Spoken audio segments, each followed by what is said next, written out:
Okay, so before we even start, pause whatever you're doing. Because if you own a home, if you're trying to buy one, if you're a landlord, or if you're just renting and wondering whether things are ever going to get better, this video is going to save you from a lot of misinformation you've probably already seen this week. It's over. That's what half the internet is saying right now. Home prices at an all-time high. Mortgage rates stuck near 7%. Sales falling for 2 months straight. Foreclosures climbing. And somewhere in your feed, there's a guy standing in front of a red arrow, pointing straight down, telling you the housing market just collapsed, and it's 2008 all over again. Here's the problem. That's not actually what's happening. What's actually happening is stranger, and honestly more interesting than a simple crash. Millions of homeowners have quietly turned into landlords they never wanted to be. A war on the other side of the planet is the reason your mortgage rate didn't go down this year, like everyone promised it would. And the market is sitting in a kind of frozen standoff that economists have never really seen before. Not a crash, not a boom, just stuck. By the end of this video, you're going to understand exactly what happened, why it happened, whether a real crash is actually coming, and what the newest numbers literally from the last 2 weeks are telling us right now. Quick disclaimer before we dive in, I'm not a financial advisor.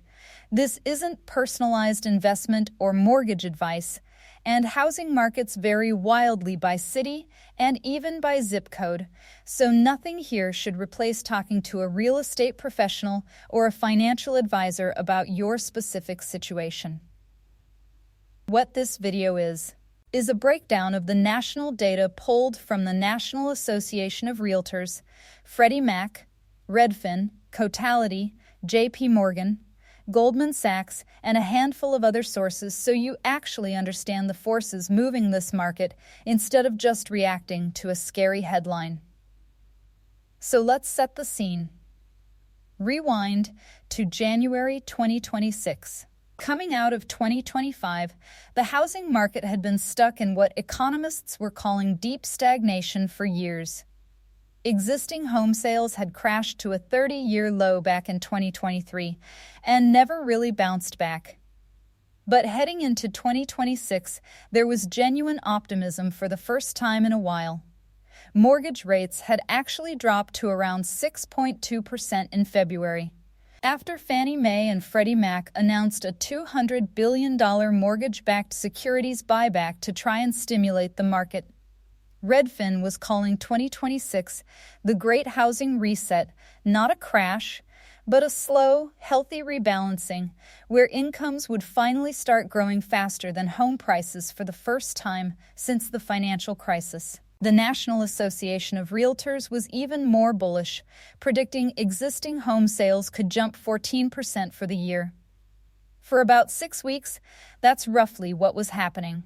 Rates were drifting down, forecasters were optimistic, and everyone thought 2026 was going to be the turnaround year.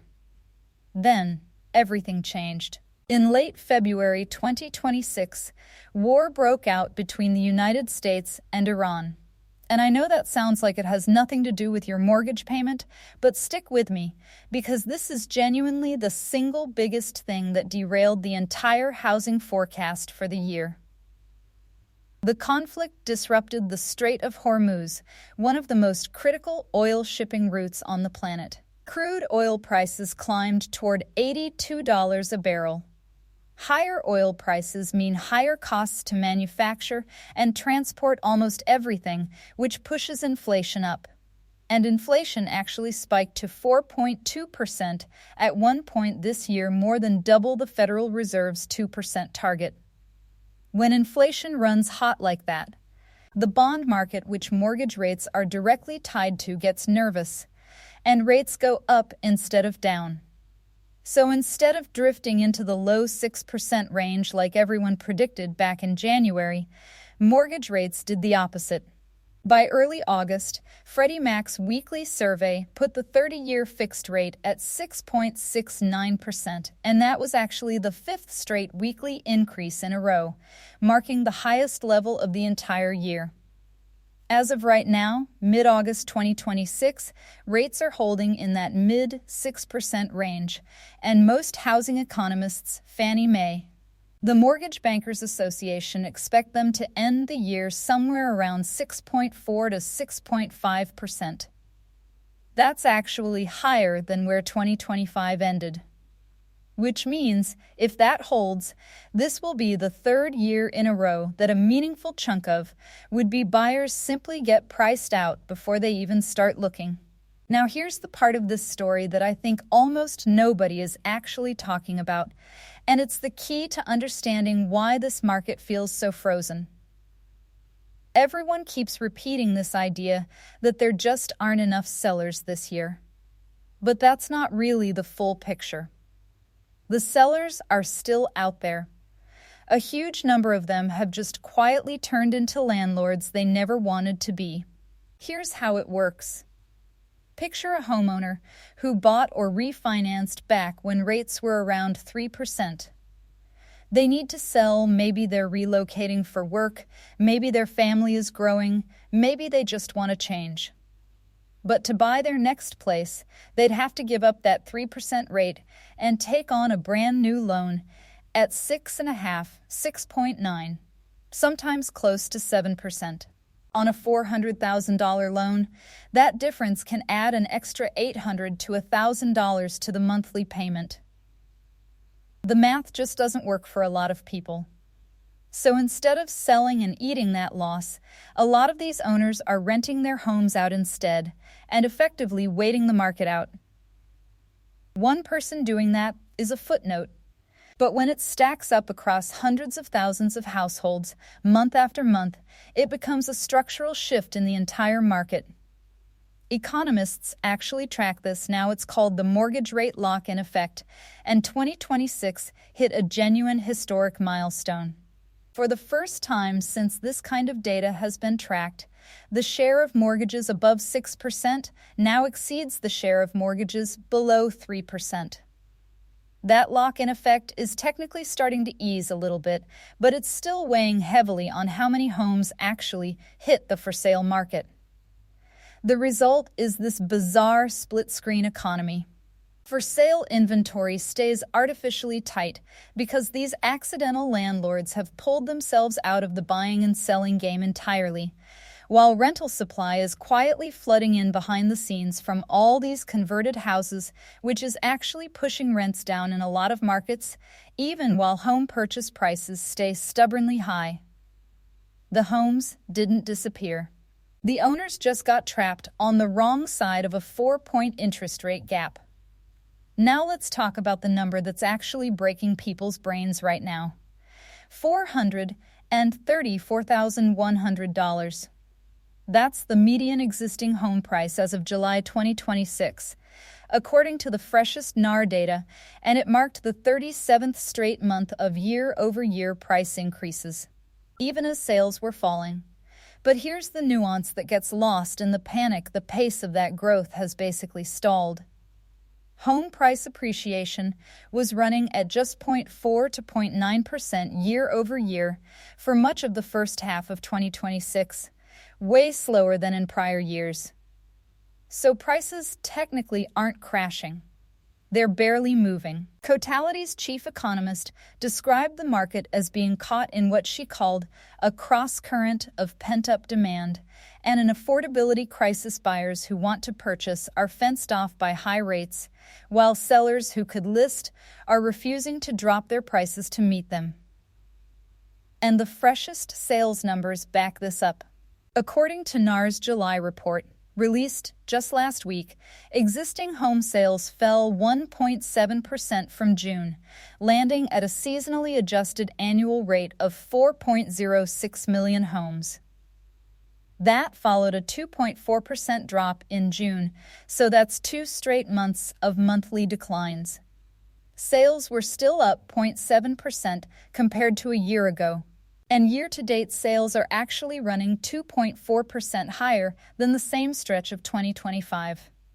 NAR's chief economist Lawrence Yun summed it up pretty well, saying home sales have been remarkably stable even amid the rising rate environment, and that there's no doubt the market would be thriving if rates dropped back towards 6%. Total housing inventory sits at 1.54 million units, down slightly from June, giving the market about 4.6 months of supply, which is still below what's considered a fully balanced market.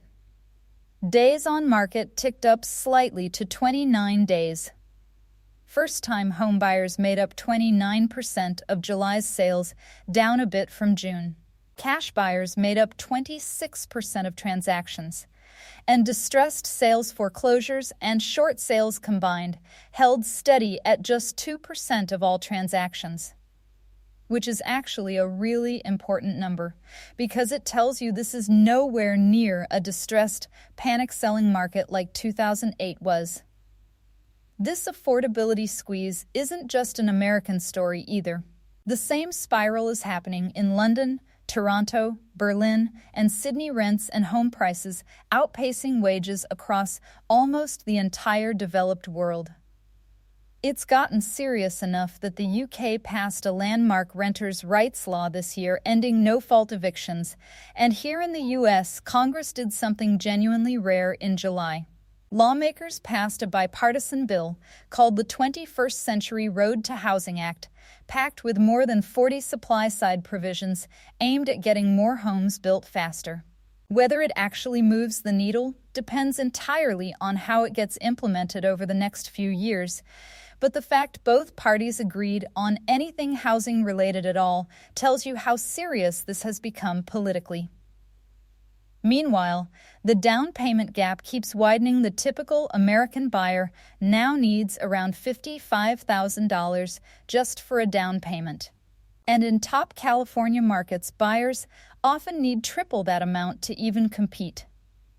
Millennials now match baby boomers in planned down payment size for the first time ever, both groups expecting to put down a median of $65,000. On the construction side, builders aren't exactly riding to the rescue either. The industry is dealing with a persistent labor shortage, nearly 300,000 open construction jobs reported by the government, and building material prices have been growing above 3% since the middle of 2025, even while actual new home construction stays weak. So even though everyone agrees the real long-term fix is simply building more homes, the people who build homes are struggling to find workers and are paying more for lumber, steel, and everything else that goes into a house. That's a big part of why that 1.2 million unit housing shortage isn't closing anytime soon, no matter how many supply-side bills get passed in Washington. There's also a smaller but interesting shift happening with foreign buyers. Between April 2025 and March 2026, international buyers purchased about $45.3 billion worth of U.S. real estate, but that's roughly 67,000 homes, down 14% year over year. So even wealthy overseas buyers are pulling back a bit, which takes a little pressure off in some of the hottest coastal and luxury markets.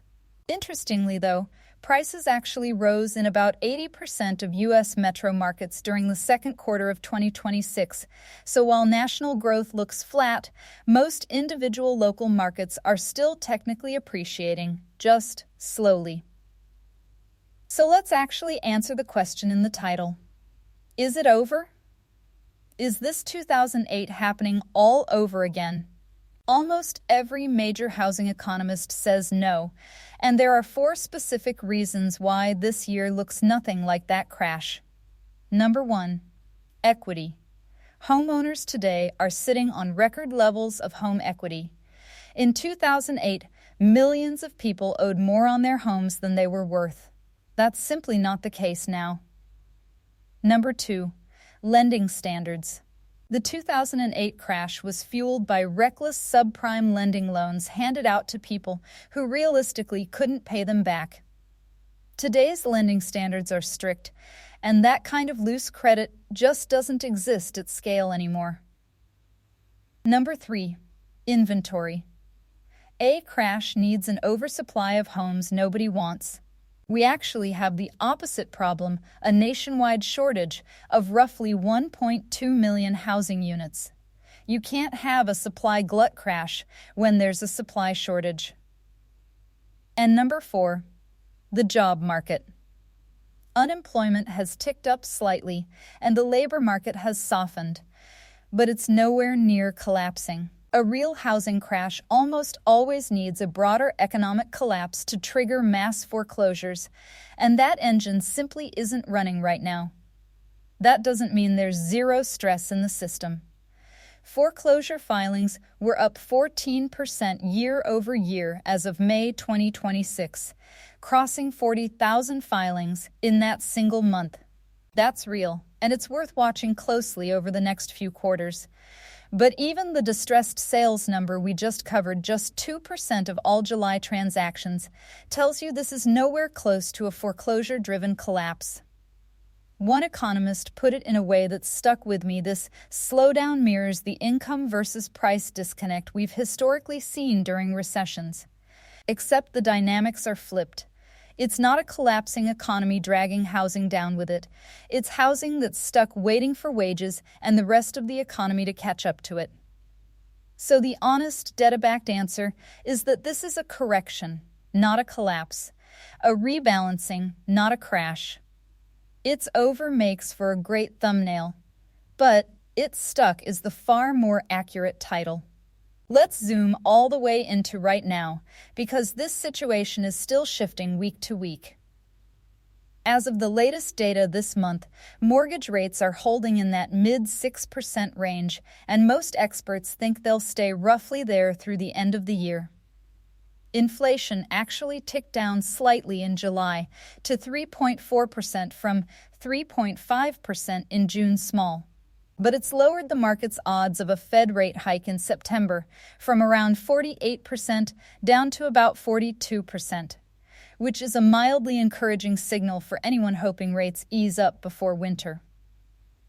Around 40% of buyers and sellers say they're personally worried about a housing crash happening this year, but the actual data, month after month, keeps saying the same thing: no signs of a broad market collapse, just a slow, uncomfortable holding pattern.